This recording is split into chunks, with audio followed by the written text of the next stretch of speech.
जय श्री राधे। हरे कृष्णा। माघ मास महात्म अध्याय 13वां।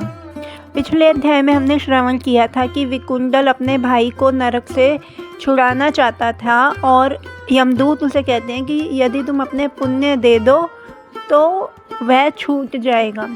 तो विकुंडल कहता है कि मैंने कौन से पुण्य किए थे पूर्व जन्म में। तो आगे की कथा आप सुनते हैं। दूत कहने लगा कि हे वैश्य सुनो, मैं तुम्हारे सब पुण्य की कथा कहता हूँ। पूर्व समय में मधुवन में शाल्की नाम का ऋषि था। वह बड़ा तपेश्वरी ब्रह्मा के समान तेज वाला था। नवग्रह की तरह उसकी स्त्री रेवती के 9 पुत्र थे, जिनके नाम ध्रुव, शशि, बुध, तार, ज्योतिमान थे।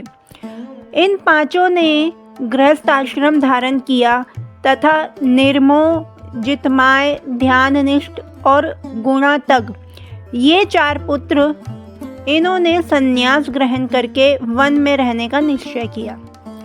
ये शिखा सूत्र से रहित पत्थर और सोने को समान समझते थे। जो कोई अच्छा या बुरा उनको अन्न देता वे वही खा लेते और कोई कैसा भी कपड़ा देता उसे ही पहन लेते। सदैव ब्रह्म के ही ध्यान में लगे रहते। इन 4 ने व्रत, शीत, निद्रा और आहार सबको जीत लिया था। बस चर अचर को विष्णु रूप समझते हुए मौन धारण करके संसार में विचरते थे।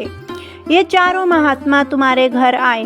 जब तुमने मध्याह्न के समय भूखे प्यासे इनको आंगन में देखा तो तुमने गदगद कंठ से आंखों में आंसू भरकर इनको नमस्कार करके इनका बड़ा आदर सत्कार किया।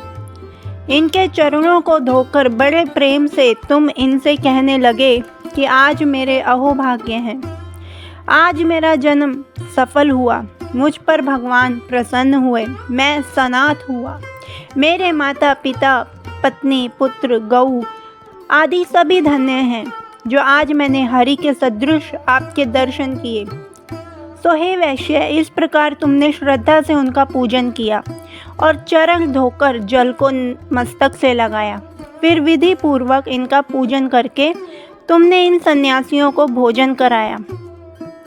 इन सन्यासियों ने भोजन करके रात को तुम्हारे घर में विश्राम किया और ब्रह्मा के ध्यान में लीन हो गए। इन सन्यासियों के सत्कार से जो पुण्य तुमको मिला सो मैं भी कहने में असमर्थ हूँ, क्योंकि सब भूतों में प्राणी श्रेष्ठ है। प्राणियों में बुद्धि वाले, बुद्धि वालों में मनुष्य, मनुष्यों में ब्राह्मण, विद्वानों में पुण्यात्मा और पुण्यात्माओं में ब्रह्मज्ञानी सर्वश्रेष्ठ हैं। ऐसी ही संगति से बड़े बड़े पाप नष्ट हो जाते हैं।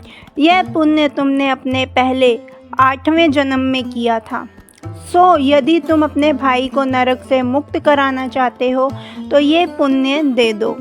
सो दूत के ऐसे वाक्य सुनकर उसने प्रसन्न चित्त से अपना पुण्य अपने भाई कुंडल को दे दिया और नरक से वह मुक्त हो गया और दोनों भाई देवताओं से पूजित किए गए तथा दूत अपने स्थान पर चला गया।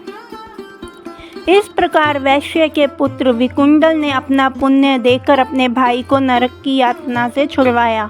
सो हे राजन, जो कोई इस इतिहास को पढ़ता या सुनता है वह 1000 गौदान का फल प्राप्त करता है।